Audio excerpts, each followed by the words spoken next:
କାଲି ପଲାଶ ଫୁଲ ସହ ମୁଁ କଥା ହେଲି। କହୁଥିଲା ସେ କୁଆଡ଼େ ସୁନ୍ଦର ଦିଶେ। ମୁଁ ପୁଣି ପଚାରିଲି, ଆଚ୍ଛା ତମେ ସୁନ୍ଦର କେମିତି ଯେ?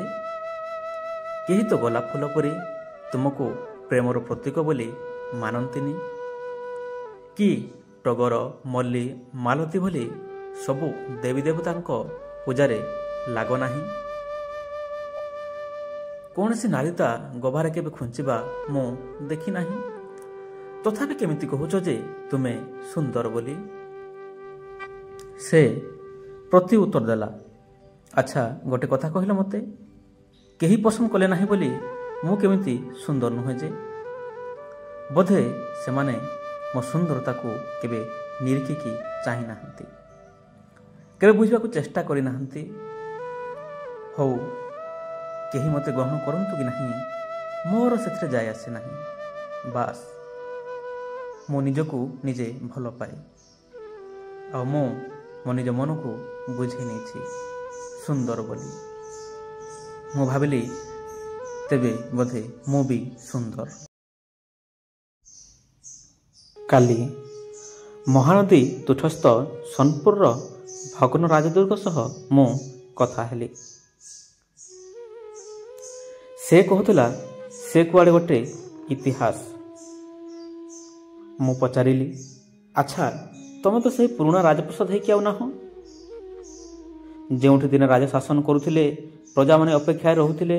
ରାଜାଙ୍କ ପ୍ରାସାଦ ଦେଖିଲେ କାଳେ ନୟନ ତାଙ୍କ ପବିତ୍ର ହୋଇଯିବ ବୋଲି।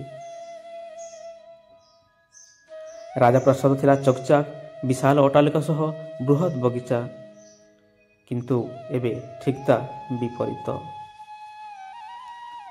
ପ୍ରାସାଦ ଆଜି ଭଗ୍ନ, ସବୁ କାନ୍ଥରେ ଗଛ ଉଠି ସାରିଛି। ଚାରିଆଡ଼େ ଅପରିଷ୍କାର, ଅସାମାଜିକ ବ୍ୟକ୍ତିତ୍ୱ ମାନଙ୍କ ଆଡ୍ଡାସ୍ଥଳୀ। ଏପରିକି ସାଧାରଣ ଜନତା ସେଠି ଆଜି ମଳତ୍ୟାଗ କରୁଛନ୍ତି। ପୁଣି ତୁମେ କହୁଛ ତମେ ଗୋଟେ ଇତିହାସ? ସେ ଟିକେ ମୁରୁକି ହସି ପ୍ରତି ଉତ୍ତର ଦେଲା, ଆଚ୍ଛା ତେବେ ତୁମେ କହୁଛ ମୁଁ ଇତିହାସ ନୁହଁ। ଗୋଟେ କଥା କହିଲ, ମୋର ଏପରି ଅବସ୍ଥା ହେବା ପାଇଁ ଦାୟୀ କିଏ?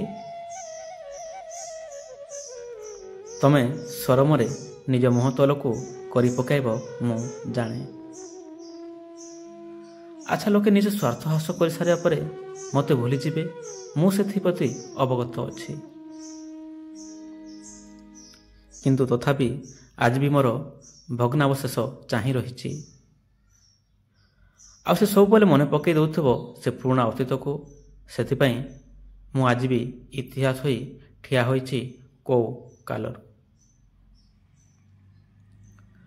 ମୁଁ ଟିକେ ହସିଦେଇ ପୁଣି ଭାବିଲି, ଆଚ୍ଛା ମୋତେ ବି ଦିନେ ତାହେଲେ ଲୋକେ ଭୁଲିଯିବେ।